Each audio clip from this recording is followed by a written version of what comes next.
to ha, talagang matindi to. Kaya pala pumasok si Bato. Gawa ng dahil nga mga kababayan, para makaboto.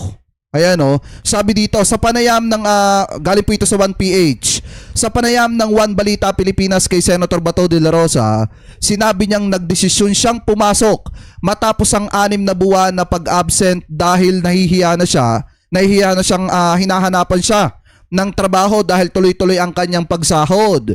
Ngayon mga kababayan, inamin din daw ni Senator Bato de la Rosa na kasama sa mga dahilan ng kanyang pagbabalik ang impeachment laban kay BP Sara at ang naganap na balasahan sa liderato ng Senado. So yan yung dahilan kung bakit pumasok etong si Senator Bato. So may possible mga kababayan na may taong pumilit sa kanya para pumasok dahil nga siguro sa pagsisiguro na walang arrest warrant etong si Senator Bato, pero hindi niya inaasahan mga kababayan na nahulog siya sa matinding kapahamakan. Kasi nga ang sinabi siguro ng taong pumilit sa kanya, sige na pumasok ka, wala ka namang arrest warrant. At kailangan nating suportahan yung liderato na papasok, yung liderato ni Alan Peter Cayetano. Kailangan natin patalsikin etong si Soto. At kapag nangyari yan, protektado ka ng Senado, pero hindi niya inaasahan na sa pagpasok niya mga kababayan, talagang may arrest warrant laban po sa kanya. At ngayon hindi siya makalabas ng Senado. So anong nangyari dyan, parang yung mga kasamahan na rin ni Senator Bato ang naglaglag po sa kanya. So ngayon, eto pakinggan po natin mga kababayan. Sabi po dito, sa nakita nating balita galing po sa UNTV News and Rescue, Senator Ronald Bato de la Rosa tumakbo para makaboto pabor sa pagpapalit daw po ng liderato diyan daw po sa Senado. Anyway, ito i-play po natin. Matapos ang halos 6 na buwang hindi pagpapakita sa Senado, sorpresang pumasok ng personal kahapon si Senator Ronald Bato de la Rosa. Sa kanyang pagdating, naging maaksyon ang mga tagpo matapos niyang abutan na nakaabang sa kanya sa Senado ang mga operatiba ng National Bureau of Investigation o NBI. Sa isang CCTV footage, makikita na nagtatatakbo paakyat ng... Sabi nga dito, binitag lang yan si Bato. Kaya nga pinahamak siya ng mga kasamahan niya sa minority. Yun ang katotohanan dyan mga kababayan. Baka nga ang pumilit pa sa kanya na pumasok si Alan Peter Cayetano Tapos pinangakuan ni Alan Peter Cayetano na puprotektahan ng kanya liderato etong si Senator Bato. Pero ang tanong kasi hanggang kailan nila mapoprotektahan etong si Senator Bato de la Rosa? Hanggang kailan mananatili si Bato diyan sa Senado? Ang hagdanan ang senador mula sa mga taga-NBI. Pasok dito sa baba, may nakaabang na ng mga NBI na kasibilyan. Tinarat ako at ayaw akong pakyatin. So nakipag-wrestling ko sa kanila kasi di pigilan ako And sabi niya nakipag-wrestling daw siya doon sa taga-NBI kasi pinipigilan daw siya. So ibig sabihin maliwanag dito na kung totoo man doon sa baba na ginawa niya yon doon sa NBI, ibig sabihin inassault niya yung mga arresting team na mag-aaresto po sa kanya. Kasi mga kababayan, unang-una, talagang kung tutuusin, hindi na naman talaga siya makakapasok ng Senado. Dahil kung nakita pa lang siya sa baba pa lang, dapat na-aresto na talaga siya. Kasi nga may warrant of arrest siya, mga kababayan. Yun po ang katotohanan dyan. Kaya yung mga DD-shit na nagsasabi na mali yung ginawang pagtrato kay Senator Bato, walang mali doon. Bakit? Kasi unang-una, alam nga naman patakbuhin siya, may warrant of arrest siya.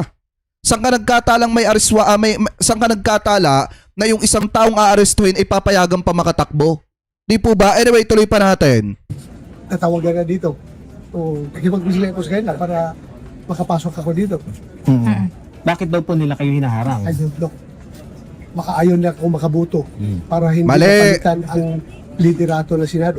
Mali yung sinasabi niya dyan. Alam niyang may arrest warrant siya. So nagagalit? Ano pa bang ibang purpose doon? Bakit po nila hinaran? Arestuhin ka. Paliwanag ka pa, hingi ka pa ng paliwanag na wrestling na kayo? At buhan na kayo? Paliwanag pa. So yung sa... Hindi, alam niya yan mga kababayan, naaarestuhin siya. Diba? Kaya siya hinarang kasi aarestuhin siya. May arrest warrant siya. Akyat. Ang isip ko doon is not to whatever, i-counter sila. Isip ko lang makapasok dito para makabuto. Ilang sandali pa, ay dumating din si dating Senador Antonio Trillanes IV kasama ang NBI Yan talaga yung nangyari dyan mga kababayan. Ito yung katotohanan dyan. para ihain kay Senator De La Rosa ang warrant of arrest mula sa International Criminal Court o ICC. tignan natin yung tapang niya.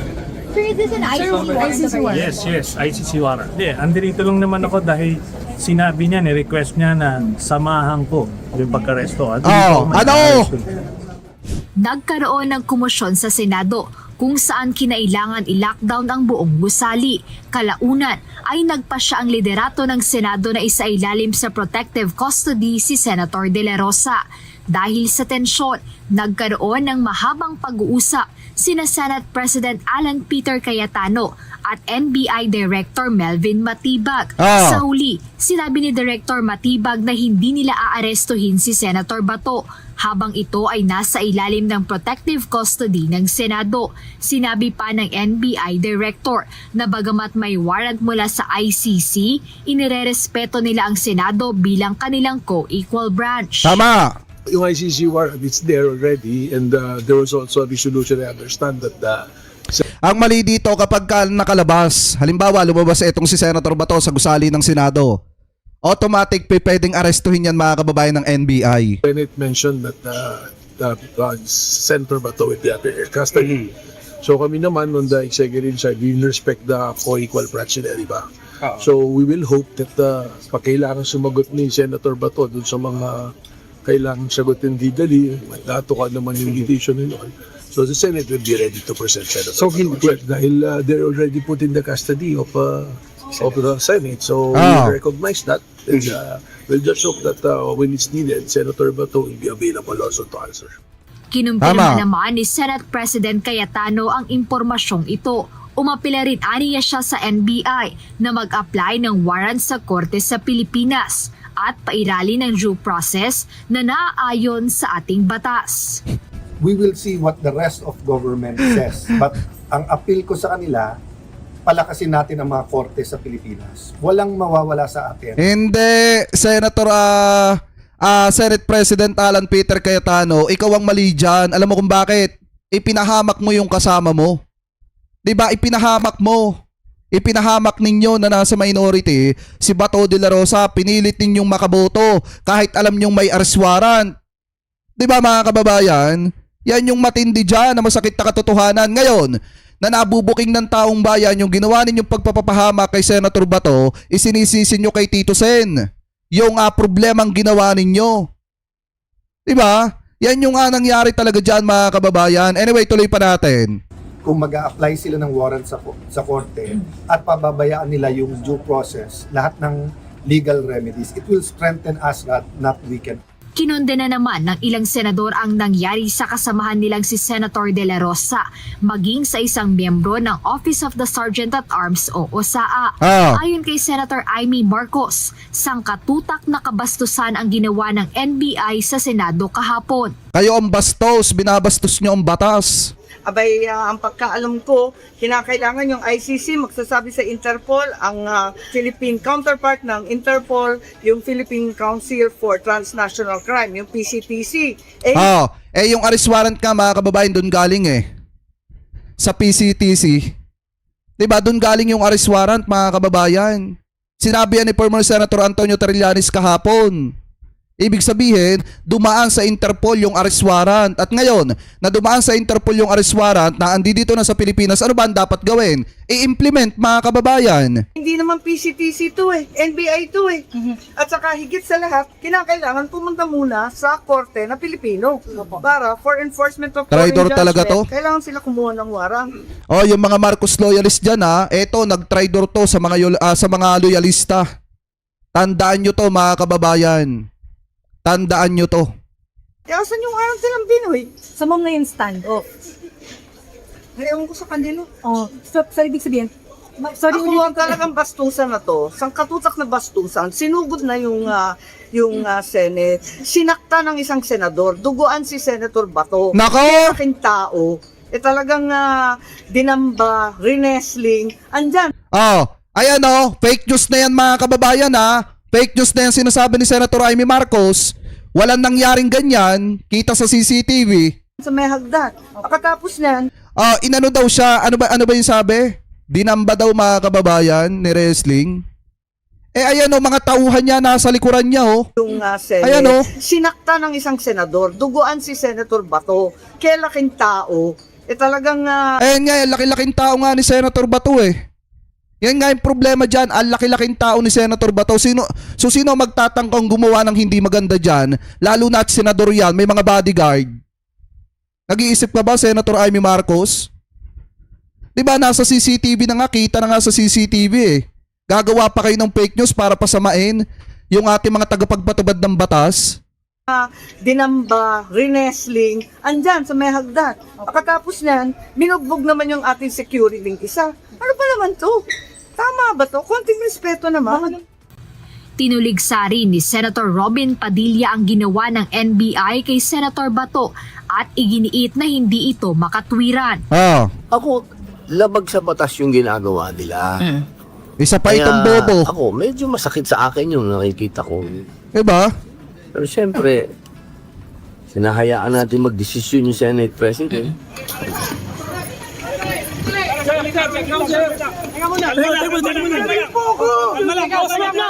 Kay Senate President Cayetano ng OSAA matapos nitong pigilan Inalis ko na yun mga kababayan kasi baka magka-problema yung ano natin.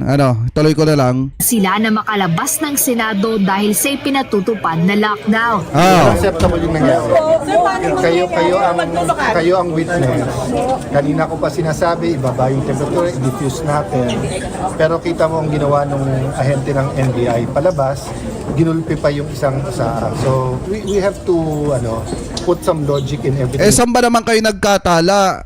Eto pong usaa mga kababayan, i-detain yung tagapagpatubad ng batas. Diba? Saan kayo nakakita ng ganyan? NBI nga yung aaresto, pero yung aaresto, i-detain nyo? Para lamang protektahan nyo si Bato? Doon pa lang mga kababayan, maling-mali na po talaga yan. Kaya maano talaga itong mga taga-usaa. Diba? Saan kayo nagkatala, ikukulong nyo, i-detain nyo yung mga taga-NBI na mag-aaresto kay Bato? Diba? At saka kita naman sa video mga kababayan eh. Kahit mag-invento sila ng samot-saring kwento para siraan yung ating mga taga-NBI, yung mga tagapagpatupad ng batas, yung ating mga kapulisan, hindi po nila masisira yung ating mga kapulisan eh. Kasi unang-una, trabaho po talaga ng mga pulis, trabaho ng NBI ang mag-aresto. At may warrant of arrest ang NBI kaya naandyan sila. Di po ba? So yung sinasabi ni Senator Amy Marcos na inano si Bato de la Rosa, walang katotohanan yan. Kasi kita naman po sa CCTV, buti nga meron eh. Paano kung wala? Di babaluktutin na nila yung kwento para lang makakuha ng simpatsya sa mga kababayang Pilipino po natin. Dyan pa lang mga kababayan, maling-mali na po yan. Ano po, anyway, tuloy natin. That's gonna happen. Pero hindi pwedeng unpunished yung ito. Hindi pwedeng sa police, sa BJMP, sa NBI, may mga ganyan ang utak. Utak, masugulero ba na you don't use logic, you use your fist. Hindi pwede yun. Sa kabila ng gulong nangyari, tiniyak ng NBI na makikipag-ugnayan sila sa Department of Justice o DOJ at Philippine Center on Transnational Crime o PCTC, pati na rin sa Interpol at kung sakaling may mga imbitasyon o kailangang ipaabot na mensahe, ay ipadadaan na nila ang mga ito sa tanggapan ng Senate President. Jed Neresina, UNTV News and Rescue. Diyos ang aming sandigan, serbisyo publiko ang aming pinahahalagahan. Eto ngayon ko napagtanto mga kababayan si Bato de la Rosa pala tapang-tapangan lang pala yan Biruin mo, laki-laki ng katawan, lampa. Diba? Tapos pinagtatanggol pa ni Amy Marcos. Mismo nang galing na nga kay Amy Marcos na bibigay, ang laki-laki daw ni Senator Bato, ni-wrestling daw doon sa may hagdan. Fake news po yun. Isang malaking fake news yan mga kababayan dahil walang nangyaring ganon. Ang nangyari talaga dyan, sa kagustuhan ni Bato de la Rosa ang takbuhan yung mga pananagutan niya, nadapa siya mga kababayan sa hagdan. Yun po yung nangyari dyan. Hindi po siya ginawa ng hindi maganda ng NBI. Talagang ginampanan lang talaga ng NBI yung kanilang trabaho. Natural, alangang hindi habulin yan, ay may warrant of arrest yan.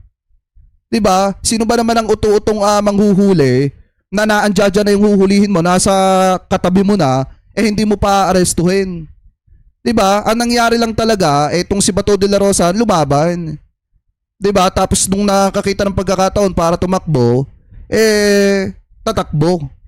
'Di ba? Tapos nadulas siya sa hagdan. 'Yun ang nangyari diyan. Kaya siya nagkasugat sa kamay. So anyway, mga kababayan, kung kayo po ang tatanungin, ano po masasabi ninyo? Hingil po dito sa mga topic na ito na tinalakay po natin. Comment below na lamang po kung ano po ang comment at opinion po ninyo. Hingil po dito sa mga topic po na ito na hinimay po natin, mga kababayan.